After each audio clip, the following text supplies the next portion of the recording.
before dinosaurs stepped out to dominate this planet, before the roar of the T-Rex echoed through the jungles of the Jurassic. Earth was once a completely different place, a barren, brutal world where the ground cracked under scorching heat and the sky stank of sulfur. No dinosaurs, no birds, no gentle waves. Only strange creatures, half mammal, half reptile, wandering across the blazing red supercontinent called Pangea. Their life struggled endlessly between survival and extinction. And then, just as Earth reached the peak of its vitality, everything collapsed. An unprecedented catastrophe wiped out almost all living things. This was not the age of dinosaurs, but the Permian Period, the most tragic chapter in the planet's history when life nearly vanished. Forever. 300 million years ago, our Earth looked nothing like the world you live in today. There were no 7 continents, no separated oceans, and no majestic snow-capped mountain ranges like the Himalayas. Everything from Asia, Europe, Africa, the Americas to Australia and Antarctica fused into a single massive block called Pangea. This supercontinent stretched tens of thousands of kilometers, occupying nearly 1/3 of Earth's surface. Surrounding it was the global Pangaea Ocean, an immense sea covering the rest of the planet, deep, dark, and violent. It was a world simple in geography, yet extremely harsh for life. At the center of Pangea, the land was thousands of kilometers away from the sea, making the inland climate unimaginably extreme. In summer, temperatures could reach 50 degrees Celsius, splitting the ground and drying it like a desert. The air was thin, with oxygen at only about 15 to 17% of today's levels, making even breathing a challenge. Fires burned weakly, flared briefly, then died, lacking oxygen to sustain them.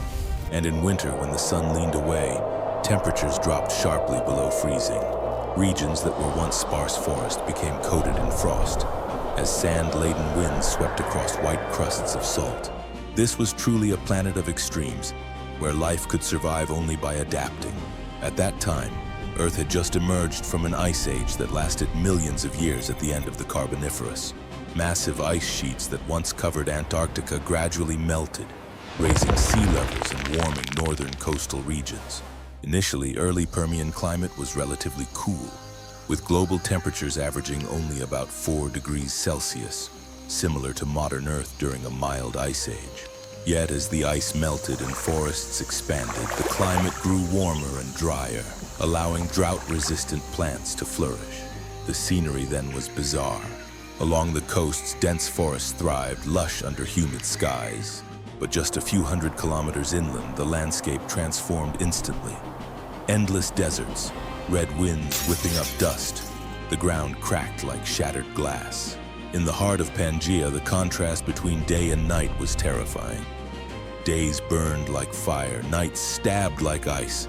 Not a single drop of rain fell for months on end. Under the glaring yellow sun, moisture evaporated, forming giant clouds that dissipated before they could fall. On that surface, nature became the ultimate test for life. Ancient organisms had to endure, adapt, or die. Plants developed hard seed coats to survive drought. Animals evolved larger lungs to draw oxygen from thin air. Some species sought refuge deep underground, escaping the searing daytime heat and the numbing cold of night.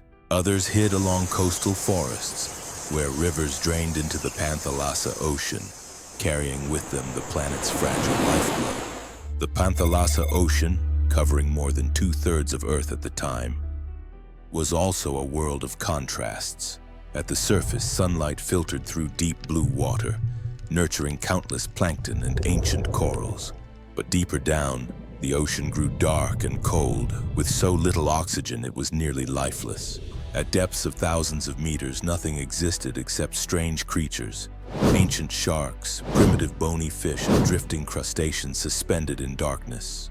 The Permian seas were diverse, yet on the brink of a silent upheaval. Ocean currents slowed. Deep waters lost oxygen, signaling an imbalance that millions of years later would erupt into a global catastrophe. On land, Pangea was not only dry but constantly shifting. Enormous mountain chains formed as continents collided. The Appalachians in North America, the Urals in Europe, and the eastern edges of Gondwana, the ancient southern landmass, were thrust upward. Geological scars of supercontinent formation. These mountains cast shadows over dry plains, blocking winds and intensifying the harsh climate. Desert winds swept across burning sands, carrying red dust through the air, dust that still appears in fossil sediments today. The world of the Permian was a unified Earth, but not a peaceful one. The connected continents disrupted ocean currents, making the global climate less stable. There was no longer a balance between warm and cold oceans as today. Instead, sandstorms, droughts, and sudden floods became the planet's natural rhythm. Earth turned itself into a giant laboratory where life had to adapt or perish. After millions of years of upheaval, as the ice melted and the parched land slowly revived under the sun, life, though fragile, held on. Earth entered a biological renaissance. Ancient forests returned, reptiles evolved, and the oceans grew more vibrant than ever.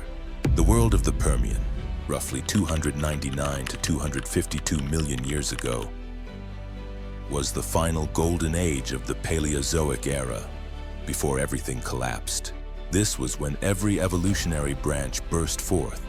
Plants, insects, reptiles, early mammals, and marine life, all writing the grand final chapter before Earth reset life. Permian plants were survivors of the Ice Age, endowed with remarkable adaptability. The enormous swamp forests of the Carboniferous, the birthplaces of coal, had dried up. As the land grew arid, moisture-loving plants like ancient ferns and horsetails began to disappear. In their place, the first seed plants, the gymnosperms, emerged, ushering in an entirely new epoch. Around 290 million years ago, forests of Glossopteris, broad-leaved trees rising up to 30 meters, covered much of the southern hemisphere. From Africa and India to South America and Australia, they symbolized resilient life, able to withstand drought, grow on dry soil, and reproduce through seeds rather than spores.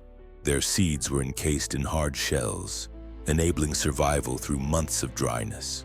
Paleobotanists believe Glossopteris was the mother of modern conifers and pines.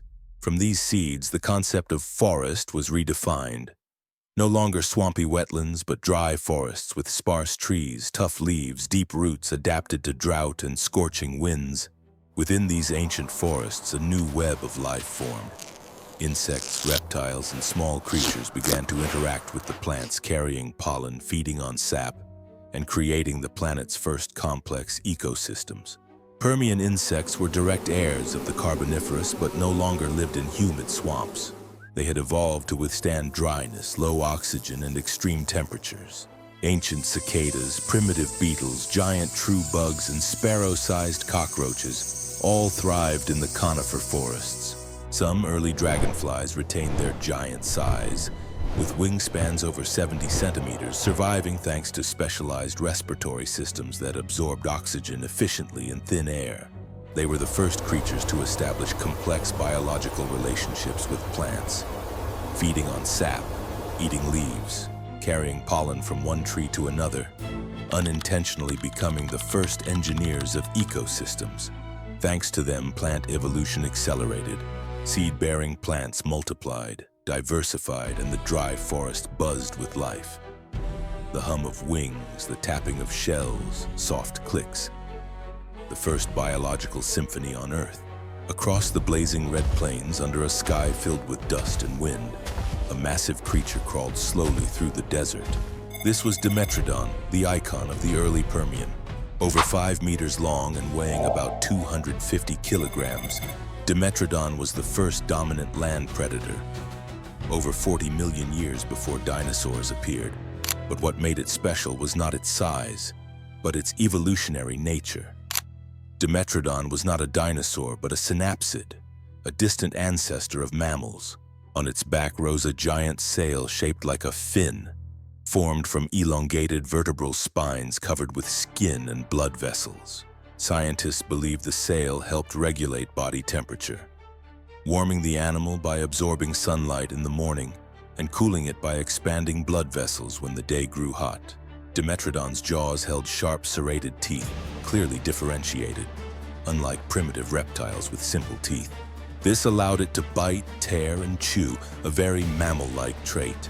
It was the apex predator of the early Permian, hunting Adaphosaurus, large insects, and smaller reptiles. As Dimetrodon crossed the glowing red plains, its shadow stretched across the sand, a symbol of an age when mammals had not yet been born, but their silhouette was already taking shape. Not far from where Dimetrodon stalked its prey, a herd of Adaphosaurus grazed calmly under the midday sun. They shared the same ancestors as Dimetrodon, but evolved in the opposite direction. Plant eaters, herd living gentle and slow, Adaphosaurus grew to about 3 meters long, with a large back sail similar to Dimetrodon's but structurally different, covered with small, bony knobs. Some hypotheses suggest this sail not only regulated temperature but also served as a visual weapon to intimidate predators or attract mates. This was one of the earliest large herbivores on Earth, laying the foundation for the entire modern food chain: plant eater, predator, scavenger, microbe.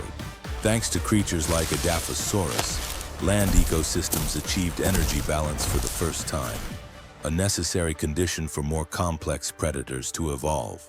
As time moved into the Middle Permian, Dimetrodon disappeared, giving way to a new species: the Gorgonopsids, the most perfect predators of the era. Gorgonopsids were therapsids, a more advanced branch of synapsids, half reptile, half mammal. Their bodies reached 3 meters long, with limbs positioned under the torso rather than sprawled like lizards, allowing them to move swiftly with powerful muscles and precise attacks. Their forward-facing eyes enabled stereoscopic vision, the ability to judge distance to prey much like modern big cats. Its weapon was a pair of fangs nearly 10 centimeters long, capable of piercing the throat of its enemy in a single bite. Gorgonopsids did not chase prey with speed, but with ambush tactics, hiding in the shade, leaping out, delivering one bite, then retreating as the prey slowly bled to death.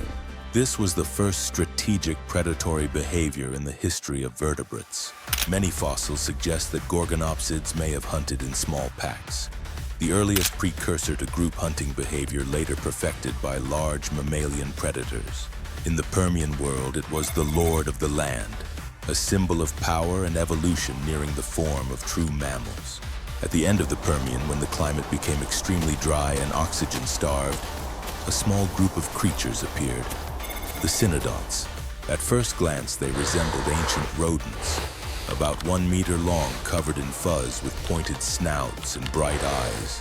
But cynodonts were not mice, but the most advanced therapsids, the direct ancestors of modern mammals.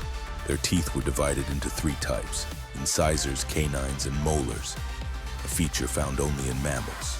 They possessed a secondary palate, allowing them to chew and breathe at the same time, helping them maintain energy in harsh environments.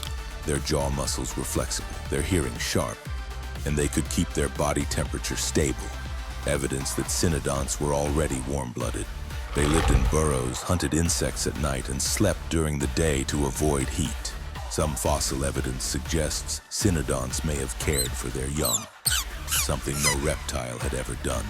This was the first social behavior, the seed of maternal instinct that later defined mammals. Small as they were, cynodonts proved that nature was experimenting with the very first version of true mammals. And only tens of millions of years later, this lineage would give rise to tigers, bears, elephants, and humans.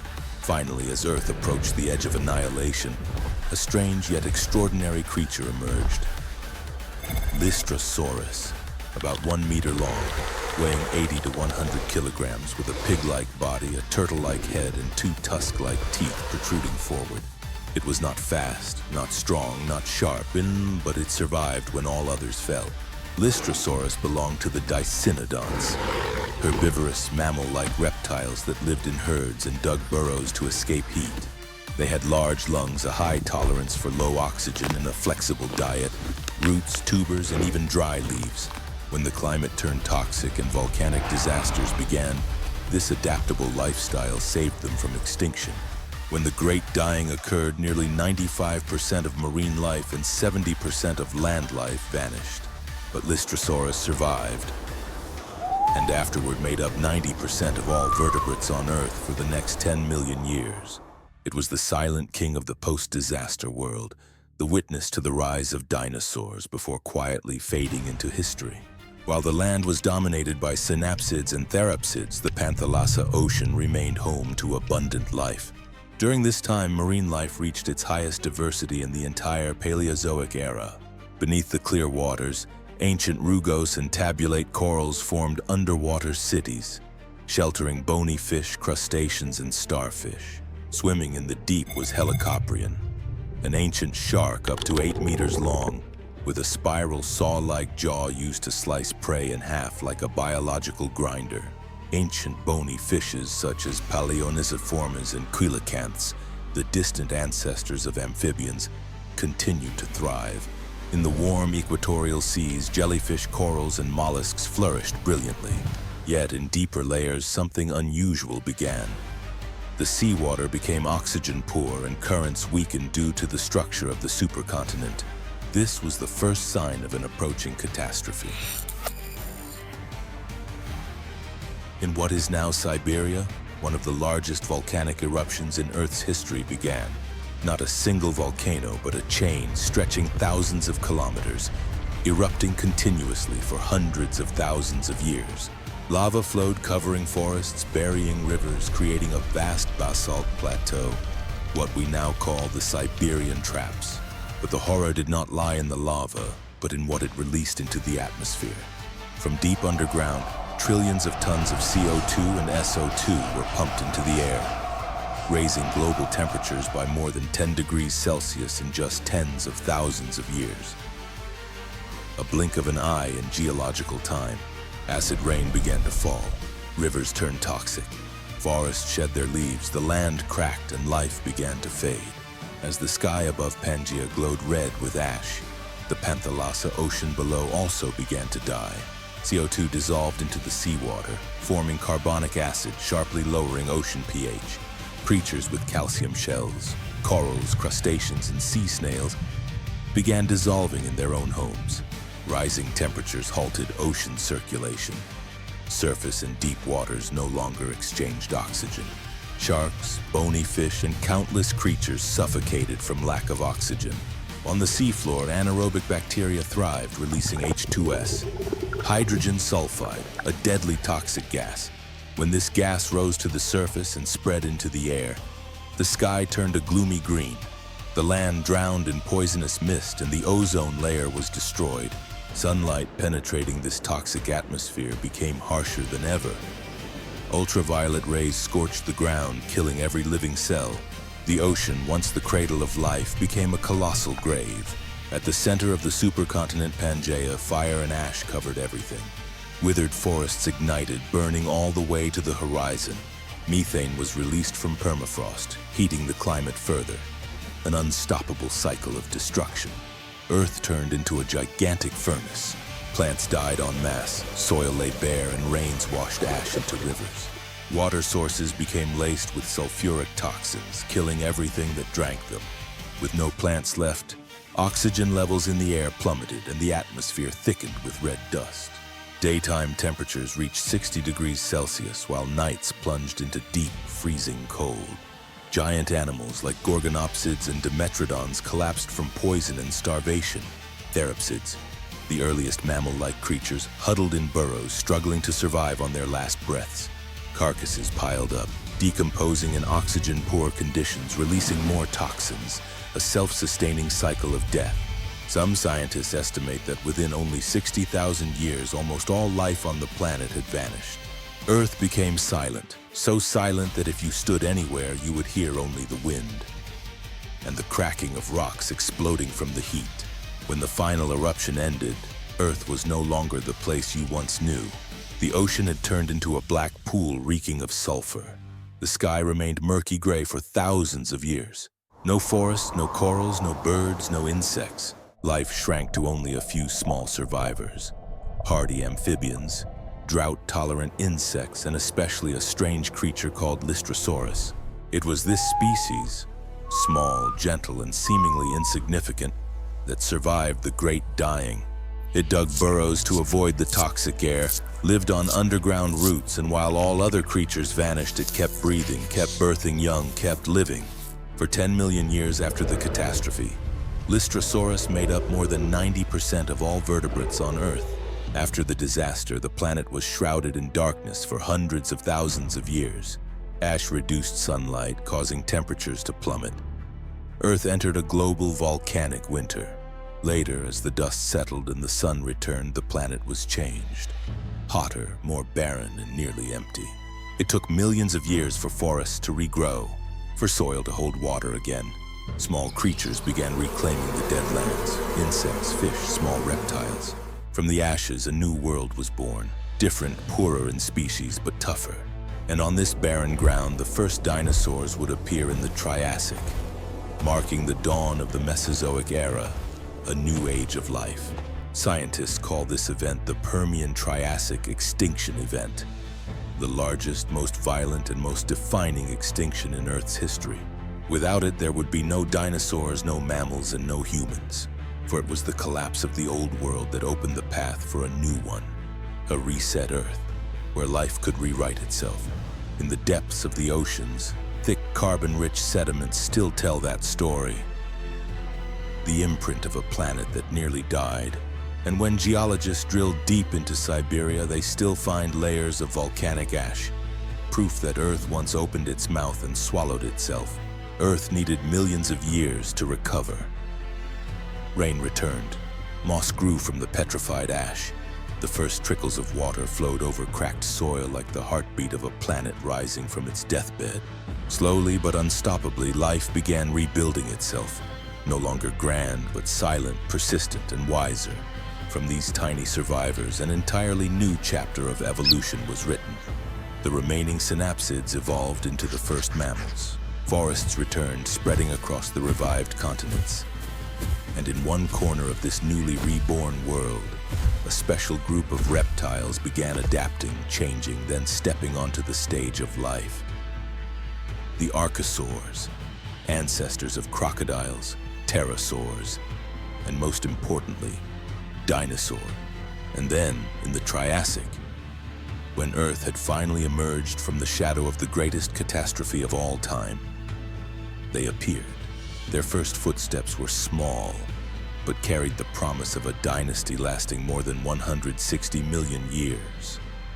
A dynasty that would rewrite the entire face of life on this planet.